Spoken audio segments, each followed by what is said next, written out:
काय गंमत आहे नाही? मी निवडणूक लढवतोय हे ऐकल्यानंतर तुमचं पित्त खवळलं का? हक्क आहे मला. बाबासाहेब आंबेडकरांनी घटनेत मला अधिकार दिलाय. तो खुनी, दरोडेखोर, स्मगलर्स हे तुम्हाला खासदार आमदार म्हणून चालतात, पण एक प्रामाणिक मराठी माणूस आज राजकारणात जातोय असं म्हटल्यानंतर जणू काही मी तुम्हाला नरकात आणि मसणात घेऊन चाललोय अशी प्रतिक्रिया का?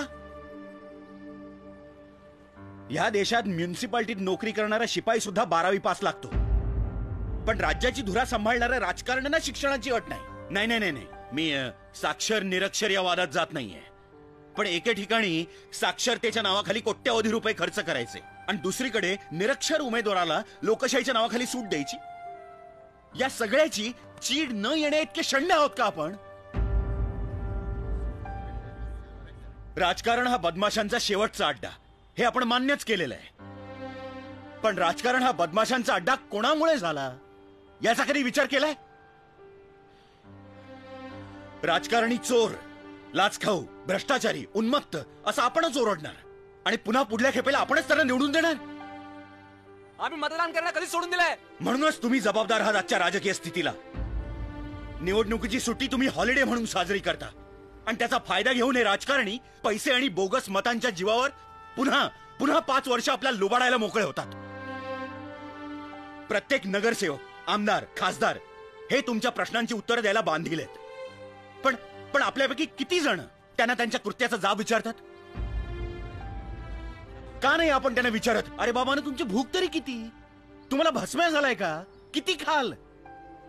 अहो कळत नाही का तुम्हाला? अहो काढून काढून गाईचं दूध संपेल, पण हे तर आता बैलाचं दूध काढत सुटलेत.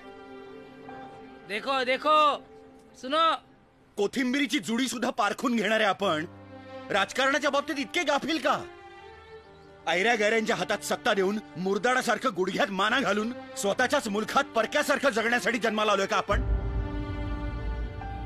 माझी राजकारणात यायची पात्रता नाही हे मी जाणतो, पण आज तुम्हा लोकांना इथे एकत्र करण्यासाठी मला असं खोटं बोलावं लागलं. बोला ना, अच्छा आदमी आहे. आज एकच सांगतो, जागे व्हा. अजूनही वेळ गेलेली नाही. आपल्या मनाशी पक्क करा, मतदान हा हक्क बजावायचाच. उमेदवार निवडताना त्याचं शिक्षण, त्याची निष्ठा, त्याची प्रामाणिकता, त्याची सामाजिक जाणीव हे सगळं तपासून बघा. तुमचं मत अमूल्य आहे, ते देताना नीट विचार करून द्या आणि मग बघा, तुम्हालाच तुमच्या शक्तीचा अंदाज येईल. हे सगळे बदल लगेच घडणार नाहीयेत, पण मला 100% खात्री आहे, आपण आज पाऊल उचललं तर येत्या काही वर्षातच आपल्या राज्याचा आरोग्य मंत्री एक डॉक्टर असेल, अर्थमंत्री एक अर्थशास्त्र तज्ञ असेल आणि क्रीडा मंत्री एक खेळाडू असेल. बजाव ताली!